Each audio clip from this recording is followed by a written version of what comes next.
বুঝতে পারো নাই, তখন আমি তো বলতে পারি নাই। এখন অনেক মানুষ মোবাইল কখন থাপা মারে।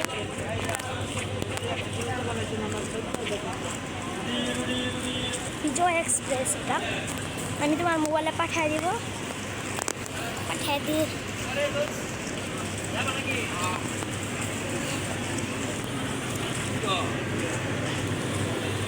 1 মিনিট 5 সেকেন্ড ধরে আমি ভিডিও করতেছি। ইনশাল্লাহ আরও ভিডিও করার চেষ্টা করবো, পাইলে তো পিছের দিকে যেয়ে গেলে ভিডিও করার চেষ্টা করবো। এখন